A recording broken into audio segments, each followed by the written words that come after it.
absolutamente eufóricos con la victoria argentina. En forma espontánea, sin estímulos ni presiones de ninguna especie, nuestro país ha vivido un auténtico clima de fiesta que ha sorprendido a muchos visitantes, que se han sentido como en su propia tierra. Podrán ahora testimoniar sobre la realidad de nuestra patria, deformada por una aviesa campaña internacional. El 31 de julio de 1978, el teniente general Roberto Eduardo Viola asumió la conducción del ejército en la Junta Militar, quedando el almirante Armando Lambruschini al frente de la Armada y el brigadier general Omar Domingo Grafiña en la Fuerza Aérea. Sin embargo, la lógica del poder no se modificaba. Tanto Videla como Macera digitaban la política de sus armas a través de los representantes en la Junta. Bueno, Viola hizo una sociedad fundamental con Videla, por el cual él mantenía, digamos, la tropa alineada en apariencia con Videla. Y además estaba el pacto secreto de que era absolutamente el sucesor. A mediados de 1978, funcionarios de la Cancillería chilena advirtieron al gobierno norteamericano que las disputas en el seno del Estado argentino conducirían inexorablemente a un conflicto armado que podría extenderse a todo el continente. El 21 de noviembre de 1978, el gobierno de Chile anunció la finalización de las negociaciones bilaterales directas. Videla dirigió un mensaje por cadena nacional, destacando la vocación de paz del gobierno, aunque anunció que, llegado el caso, no dudaría en afirmar la soberanía argentina. Hace mucho tiempo que el país no centraba su preocupación, como ha ocurrido en estos últimos meses, en cuestiones que afectan directamente su soberanía, en términos que exigieron inmediatas y trascendentes decisiones. La solución final, adoptada a instancias de la reanudación de los acuerdos comerciales y políticos con los Estados Unidos, trajo como consecuencia la desmilitarización de la dictadura. Acabada la guerra sucia, los militares necesitaban una guerra limpia que les diera sentido y continuidad al proceso. Ni bien se había retirado el último simpatizante de fútbol, el último turista, empezaron a bajar las luces de la ciudad, las prácticas de defensa civil, los cortes de luces. Se buscaba nuevamente crear un ambiente de conflicto y una conciencia en la población. Y eso empieza ahí mismo y dura hasta diciembre. La causa nacional ya había sido el Mundial, otra causa nacional era este conflicto con Chile, que del otro lado era exactamente igual alimentado y exactamente igual utilizado. Es decir, era conveniente a ambos países, ¿no? Particularmente en el frente interno. Entre septiembre y diciembre de 1978, la inteligencia de la Marina, bajo la supervisión personal del almirante retirado Emilio Eduardo Macera, diagramó el operativo Soberanía.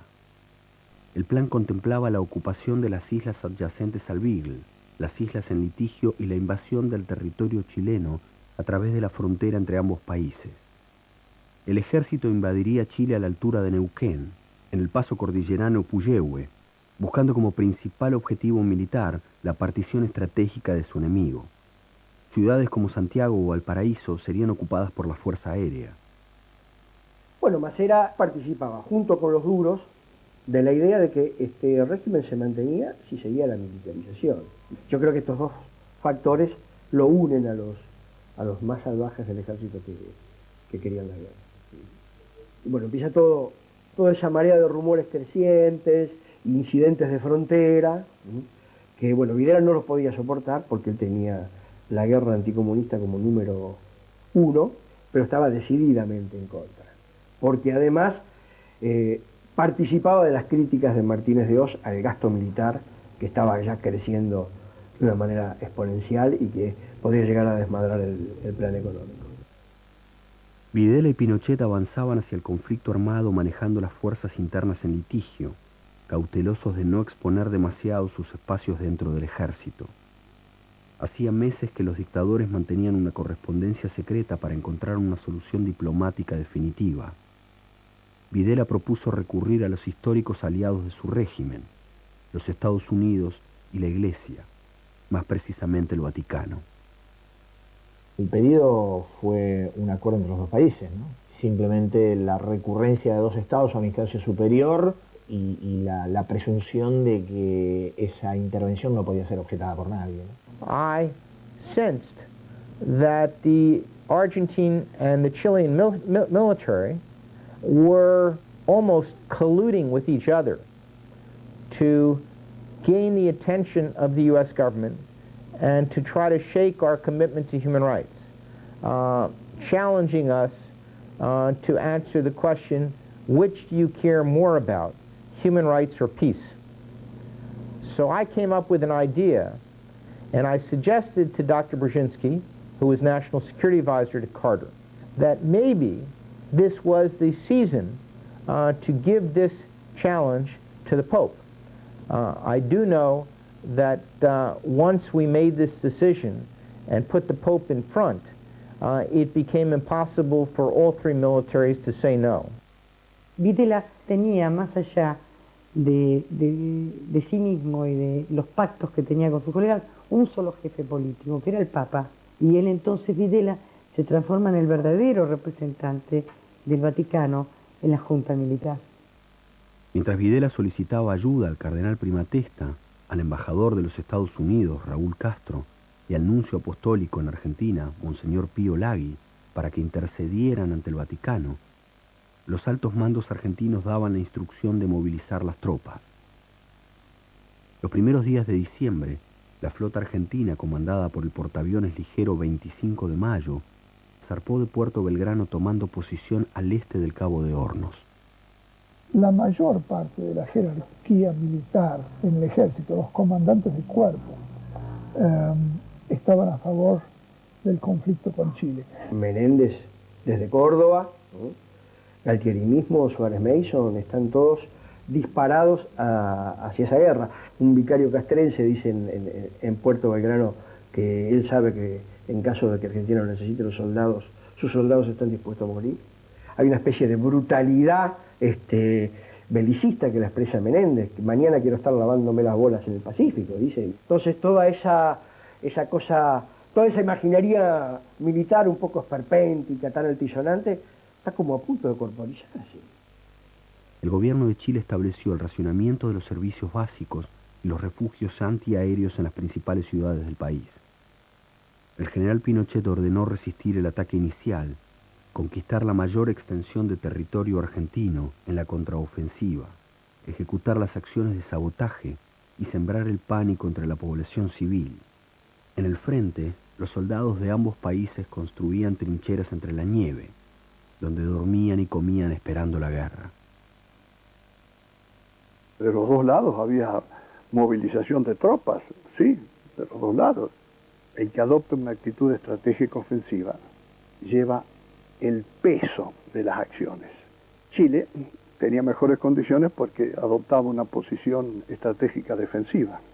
Por eso la conscripción en el año 1978 se dejó la clase anterior adentro y a la clase recién incorporada se la envió esencialmente a lugares de frontera donde había oscurecimientos en las ciudades, los hospitales camuflados, bueno, todo un preparativo bélico y una sensación de que la guerra era inminente, ¿no? Yo llegué a ver un apagón en Avenida del Libertador a través de las ventanas del campo de concentración y realmente presentíamos un clima de guerra, ¿no? La posibilidad de una guerra y no sabíamos muy bien qué efecto iba a tener eso sobre la estructura represiva. Lo primero que supimos, que nos contó unos compañeros chilenos, es que habían mandado trenes con cajones, que entonces iban a aprovechar para mandar muchos desaparecidos, eso es lo que decían, y te daban media medalla. Recuerdo un médico naval que me dijo, pero estos están locos, me mandan al sur, pero con varios miles de estas bolsas. ¿Qué es lo que piensan hacer? Entonces recuerdo haber preguntado, pero ¿de dónde viene la orden? Dice, la orden está en todas partes, viene de arriba, viene de los costados, ellos quieren ir a una guerra. Descubre el DVD más esperado del año. Da Vinci. Incluye 25 minutos extra, nunca antes vistos. Búscalo ya. El 11 de diciembre de 1978, el canciller chileno, Hernán Cubillos, arribó al aeropuerto de Ezeiza. Su objetivo era negociar con su par argentino, Carlos Washington Pastor, la posibilidad de una mediación. Pastor y Cubillos coincidieron en solicitar al Papa Juan Pablo II como mediador y continuar con las negociaciones bilaterales bajo su autoridad. Pero una vez más la negociación fracasó. Era la ruptura. No puedo adelantarles absolutamente nada. Apenas tengas realmente una novedad, yo los voy a convocar sin esperar que ustedes me busquen. Una sola apreciación, es optimista. No puedo decirle absolutamente nada. Evidencia personal, sí. Las ciudades más importantes de Argentina sufrían una intensa actividad financiera que amenazaba con transformarse en corrida bancaria. Se racionalizaba el combustible y circulaban rumores sobre una posible renuncia de Videla.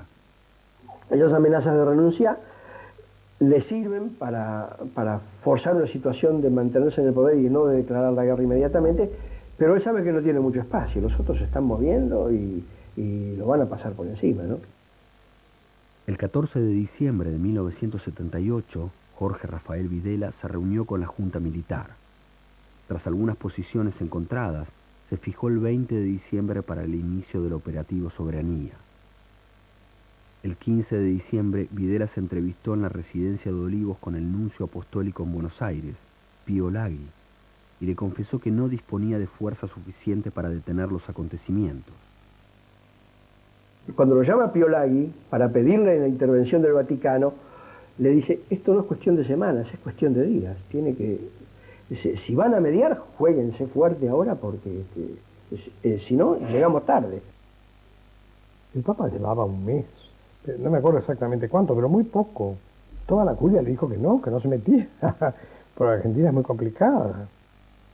Entretanto, 5.000 kilómetros hacia el sur, la flota de mar se acercaba a la zona de operaciones y los infantes se preparaban para entrar en acción. Y no había interlocutor, los militares no estaban dispuestos a hablar con nadie, ni a oír hablar de nada que no fuera que les entregaran las islas. La Junta Militar demostró una total inoperancia militar y obviamente inoperancia política también. La tarde del 19 de diciembre de 1978, las fuerzas chilenas advirtieron que un buque de la Armada Argentina había ingresado en el Canal del Beagle y ordenaron la destrucción de cualquier nave enemiga que se encontrara en territorio nacional. Sin embargo, las embarcaciones argentinas enfrentaban un temporal que dificultaba la navegación. La fuerza de la naturaleza había detenido el derramamiento de sangre de miles de soldados, abriendo la posibilidad de un último esfuerzo diplomático. A lo largo de la cordillera de los Andes, las unidades de ambos lados desplegadas en sus puestos de guardia improvisaban rústicos pesebres en vísperas de la Navidad. Las cancillerías transmitían mensajes desesperados a la Santa Sede en espera de un nuevo milagro. Hay nerviosismo, la reacción de los hombres es dispar. Un soldado vive momentos de incertidumbres ante la inminencia de la iniciación de las hostilidades. A través de los aparatos ideológicos del Estado, el gobierno militar argentino había logrado un respaldo social al conflicto. El jueves 21 de diciembre de 1978, el canciller chileno, Hernán Cubillos, reiteró las posiciones de su gobierno, mientras su par argentino, Carlos Washington Pastor, declaraba que no había más que decir y encomendaba el caso ante la ONU. Los informes de inteligencia militar chilena determinaban que la invasión a las islas se realizaría al día siguiente. En efecto, superados los problemas climáticos en el extremo austral del continente, Videla había ordenado el ataque militar para el día 22 a las 10 de la noche. La Fuerza Aérea y el Ejército estuvieron alistados como para iniciar un conflicto. Mi rango en el ejército en aquel entonces era teniente coronel. Movilicé una unidad de artillería, 500 hombres, y operaba en la zona sur, en un paso conocido como Puyehue. Dentro del gobierno argentino había una actitud que yo le llamo beligerante y de una imprudencia muy grande, ¿no? Había sectores que directamente querían ir a la guerra. Todo parece encaminarse hacia una guerra. Creo que después se toma conciencia en el gobierno que a todos les conviene, y Videla también se suma a la campaña militar, y realmente para diciembre del 78 se vive un clima bélico en la Argentina, ¿no? La mañana del 22 de diciembre de 1978, la Junta Militar Argentina se reunió con el presidente Videla en el edificio Libertador. Mientras los militares deliberaban sobre la conveniencia de ejecutar las acciones programadas para esa misma noche, arribó un mensaje del Vaticano. El Papa Juan Pablo II instaba a no innovar en espera de su representante personal, que llegaría a Buenos Aires el día 26. Pero los buques navegaban hacia el objetivo y los soldados esperaban la orden de fuego. A esa altura de los acontecimientos no era fácil detener la guerra. Primatesta habla con el Papa directamente y le pide su intervención. Cuando yo fui me decían, ¿en qué se ha metido este hombre? Pero el Papa dijo, no, todo lo que está de tratamiento de sangre hay que impedirlo y yo voy a aceptar. Videla logra que el Papa acepte empezar a actuar, ¿no? Pero lo que pasaba es que Videla no mandaba sobre Menéndez ni sobre Mason, de manera que en realidad fue una medida desesperada de Videla por evitar la guerra. El jefe del ejército, Roberto Viola, debía enfrentar y convencer a la Marina y a los generales de los cuerpos regionales del ejército, que se encontraban movilizados en el frente. Finalmente, tras una ardua discusión en la que Videla amenazó con presentar su renuncia, la Junta decidió frenar la invasión. Horas más tarde, al entrevistarse con el general Roberto Viola, los generales de los cuerpos regionales, Guillermo Suárez Mason y Luciano Benjamín Menéndez, comprobaron que la alianza entre las fuerzas había sido sellada.